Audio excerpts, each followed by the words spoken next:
j'aimerais, j'adore. Une production de Chamaprod. Bon dia, bienvenue au Cap-Vert, une île merveilleuse, oulala, une île qui vous donne vraiment l'envie d'y rester, c'est le cas pour moi. Vous allez comprendre tout de suite pourquoi à travers ces images, suivez-nous.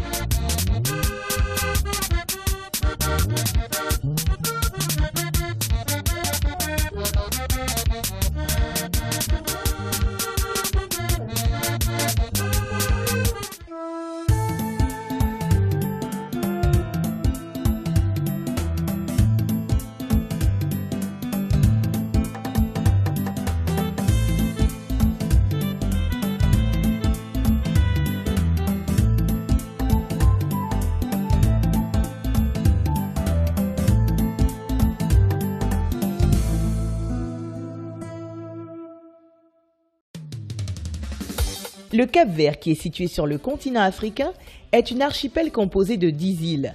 C'est sur l'océan Atlantique, à 640 km de Dakar au Sénégal, que ce joyau de la nature fut découvert en 1460 par Diogo Gomes pour la royauté du Portugal.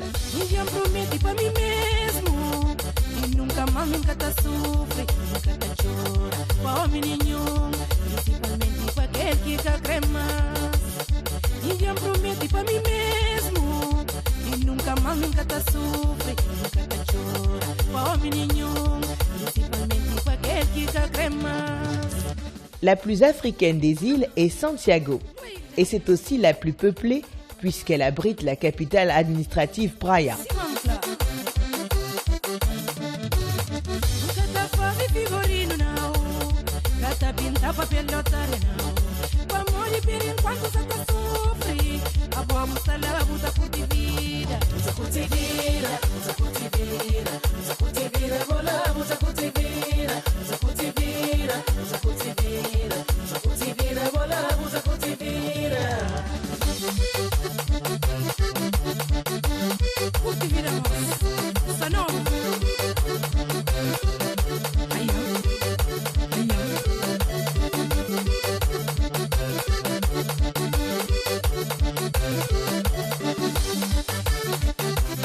Le tourisme est l'une des sources fondamentales du Cap-Vert, avec ses montagnes, ses vallées verdoyantes, ses plages, la pêche traditionnelle, l'animation et les repas savoureux.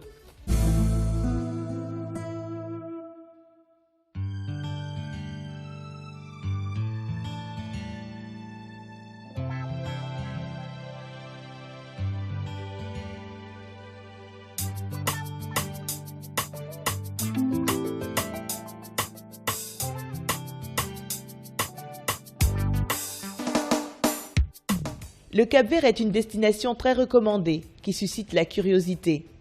C'est ce que nous confirment ici Alda, Christopher et Andreo que nous avons rencontrés au parc naturel de Serra Malagueta.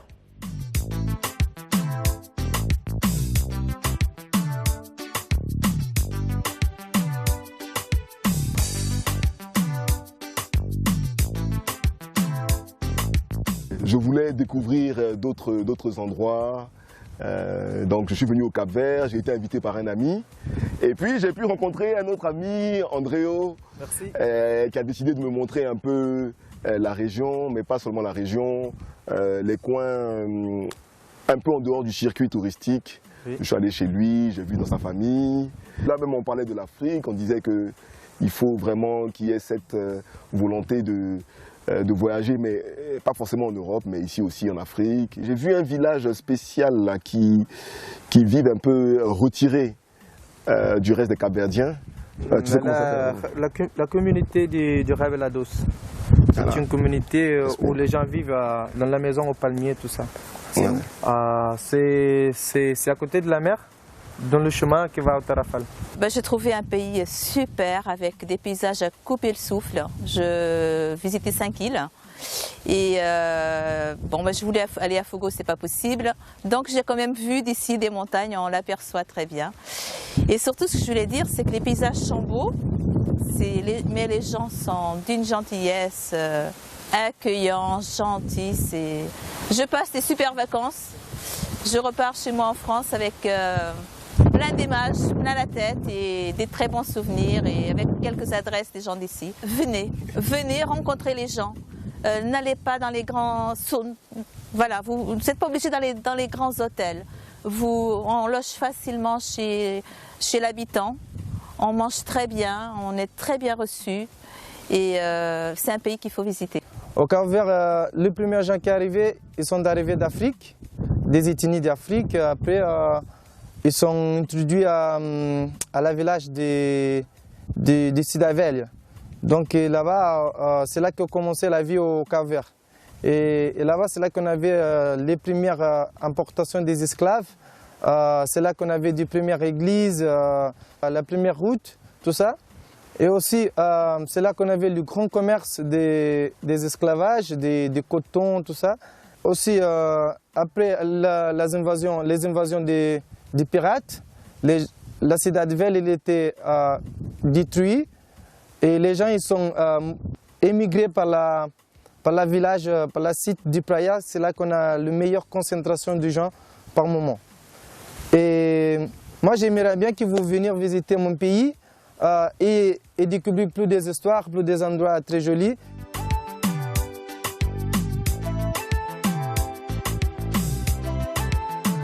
C'est du haut de la forteresse San Felipe qui a près de 500 ans que nous nous retrouvons pour vous introduire la rubrique que voici.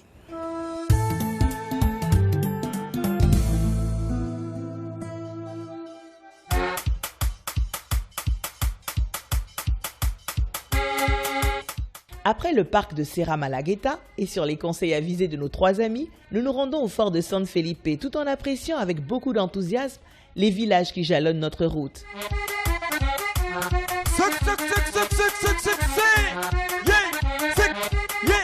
Le Cap-Vert peut être fier de ses nombreux trésors archéologiques. Nous vous invitons à explorer la première rue de l'Afrique subsaharienne qui a 500 ans, la rue Banana.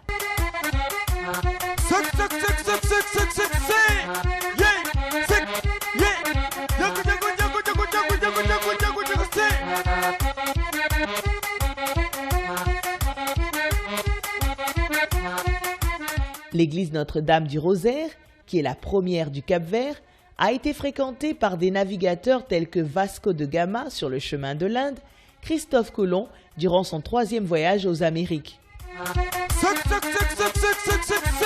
La construction de la cathédrale São Sebastião est déjà à cette époque un projet ambitieux.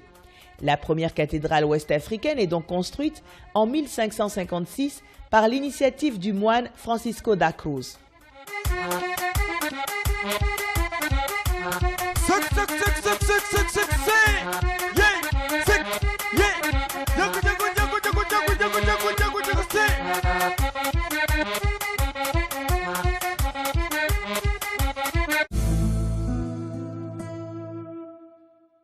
La forteresse royale de San Felipe, en 1462, les premiers habitants s'établissent pour le commerce d'esclaves.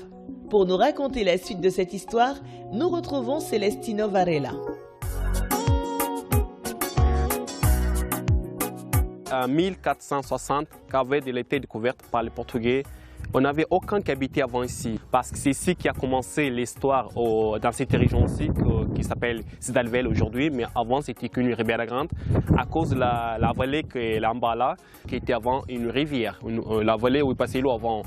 Donc avec ça, ils ont introduit les plantations sur l'île Cap-Vert. À partir d'ici, ils ont commencé à construire les premiers bâtiments sur l'île Cap-Vert. Je peux dire que c'est ici qu'a commencé l'histoire de Cap-Vert. Avec le commerce d'esclaves, il y avait des attaques de pirates qui venaient beaucoup de fois pour piller la ville, pour voler la richesse. Et c'est pour ça qu'en 1587, les rois Philippe II était espagnol et en même temps était roi au Portugal. C'était le premier au Portugal qui demandait de construire la forteresse pour défendre la ville contre les attaques de pirates. Il y avait des attaques de pirates français, anglais qui venaient beaucoup de fois pour prendre la richesse qu'il y avait ici. C'est quoi la richesse? C'était les trésors, c'était les esclaves qui étaient ici, qui étaient considérés l'or noir.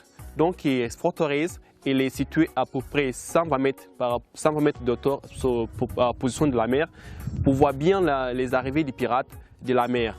Et pour ça, les pirates ils voient qu'il n'y avait pas beaucoup de chances pour arriver par la mer. ils n'ont pas fait la dernière attaque directement de la mer. Ils ont rentré par derrière, par la terre, ils prennent la forteresse en surprise. Et pour ça, ils ont cassé la forteresse. Et aujourd'hui, on ne peut pas voir les maisons qu'il y avait avant ici en pied entier. De en bas là, jusqu'à les pierres, les cailloux de la mer là, c'était oui, les soldats ils dormaient. Et les pierres de la mer, les cailloux là, c'est oui, les officiers restés. Et la dernière, le plus fin, c'est le gouverneur. Et en face, la résidence du gouverneur, il y avait une petite chapelle en face là. Ça, c'est la prison, c'est les cellules où ils mettaient les esclaves. Donc, on peut voir les tailles des cellules. C'est très petit pour les humains, ils restaient dedans. Ça, c'est la citerne. Et c'est où ils gardaient l'eau et était alimenté avec l'eau pluviale, premièrement. Après, c'était l'eau récupérée dans la vallée par les esclaves qui montaient ici pour remplir la citerne. Bon, on peut voir ici le pavé original. Je peux montrer vous les anciens escaliers. Il est là en bas, encore là. Et je peux montrer aussi la marque où est arrivée l'eau. Et le coupole de l'époque, c'est qu'ils ont construit avec le brick portugais qu'ils ont ramené de là, du Portugal. Il reste encore en bon état.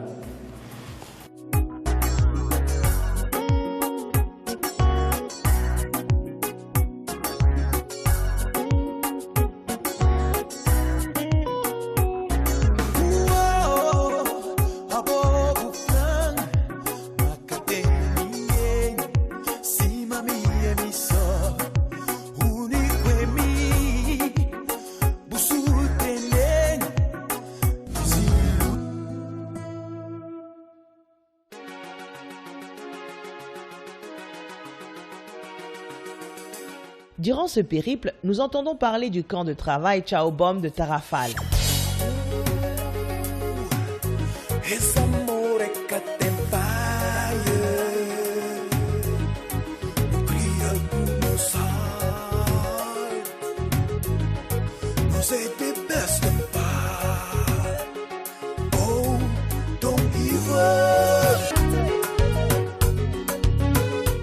On a commencé sur Praia, qui était la capitale, avec une visite de toute la partie de la ville. En deuxième, on a traversé toute la côte est pour suivre ensuite la ville de Tarrafal. Et ensuite, on finit aujourd'hui par la visite du camp de Chaobom, qui est donc ici. On a la possibilité de voir les différentes conditions des prisonniers politiques capverdiens, de la Guinée et d'autres pays aussi africains, de la détention qui était de très mauvaise qualité, de tout ce qui est de ce bâtiment et de la dureté des conditions d'hébergement de ces personnes-là. Maintenant, avec l'indépendance, tout a changé. Maintenant, c'est devenu donc un musée depuis maintenant quasiment 50 ans. Les prisonniers anticoloniaux de l'Angola, de la Guinée-Bissau et du Cap-Vert y subirent les pires sévices avec la légalisation des arrestations arbitraires.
Meu nome é Sandra, a minha de Tarrafal, ali é campo de concentração. Esse era lá de 36, 1936 que foi o campo de concentração. Ali tinha seus presos, angolanos, cabo-verdianos, guineenses, outro Ali tem pouquinho história sobre campo também, que o turista gosta, mas Tarrafal me sabe. Tem turista também que adora Tarrafal, como ele sabe. Ali tem Bahia, tem Ribeira das Pratas, tem Praça Velha, tem Bahia Verde, ali tem turistas. Bela fantastique, da belo horizonte, se for tu quem crê, sem dúvida, sem opção, expressão, minha expressão, minha paixão, minha desejo, amor é poesia, sinal e cultivar, depois do crio flor, da bela primavera, amor é poesia.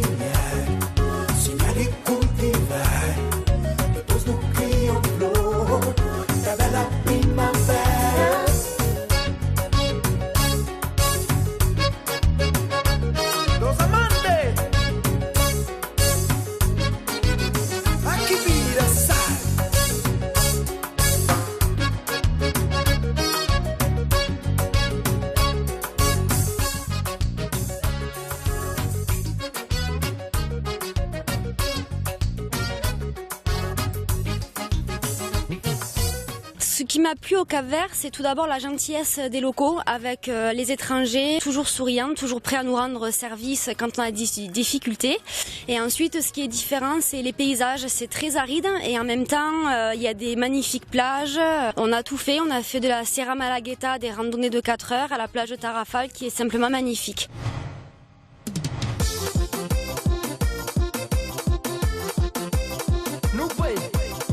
Les Cap-Verdiens sont aussi très sportifs et au niveau national, ils ont décidé de former une équipe nationale de tennis de table.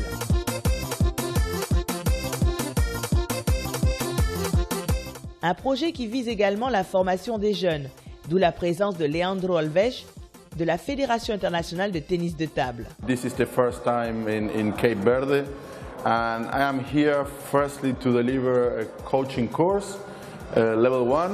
They're having here 30 participants, and then the second aim of this visit is to help them to create the National Table Tennis Association. My organization has 222 national member associations. We are the sport #1, together with volleyball, in terms of quantity of member associations, and we're only lacking 4 associations, 4 countries in the world without table tennis association, and one of them is Cape Verde. The other are Guinea-Bissau, Eritrea and Bahamas. This is important to introduce table tennis, mainly to teach children. That's the first step to develop this sport in the islands. After this course, to get a certificate, they have to do 30 hours practice. That means the legacy of this course is 900 hours of coaching. And if they are smart, to distribute these hours, they can have 900 hours of coaching in all islands. Table tennis has a difference with some other sports. It's a non-contact sport. Anyone can play. There is no specific biotype. So if you are tall, if you are big, if you are small, you can play. If you are young, if you are old, and if you have different abilities, or if you have a disability, you can play all together. And what you can learn? Well, discipline, you can learn rules, you can learn how to share some time together and have fun. Some basic techniques, some basic strokes. For example, the backhand, the forehand backspin, backhand backspin, and service. So enjoy table tennis and play. Bye-bye.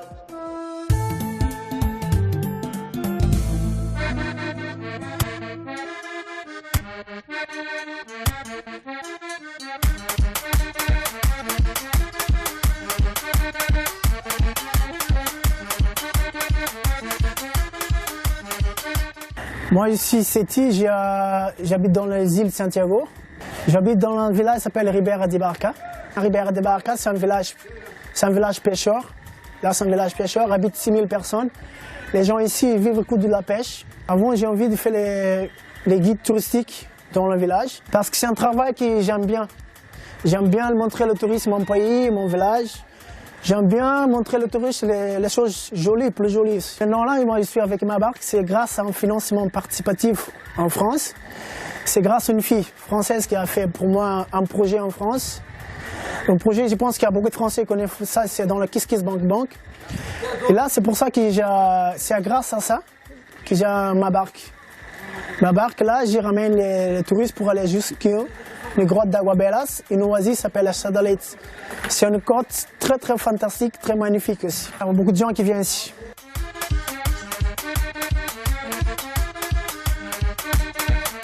Vous avez compris que dans cette grotte, on a certainement des choses miraculeuses à vous faire partager. Raison pour laquelle nous sommes venus au Cap-Vert, cette île merveilleuse.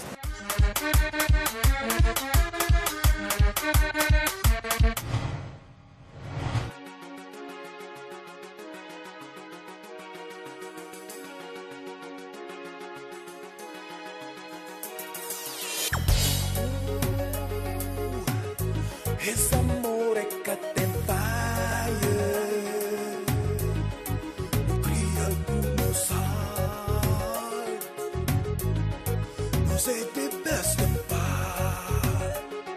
Oh, don't give up. Tinha solidão e escuridão, romança de nós dois é bom fé, carinho é caminho.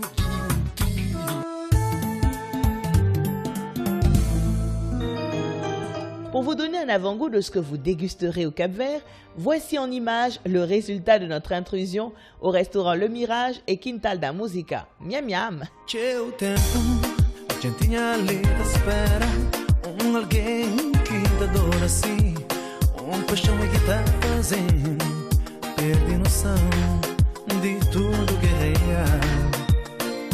Teu tempo, a gente tinha ali da espera alguém que te adora assim, paixão é que tá fazendo, perde noção, sentes valores a paixão. Inspiração interno, tem que confiança para mostrar. Allez, avant de vous quitter, on vous laisse vous détendre et savourer sans modération ce concert offert par le groupe de Quintal da Música.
L'Afrique n'a pas fini de vous séduire avec ses attraits.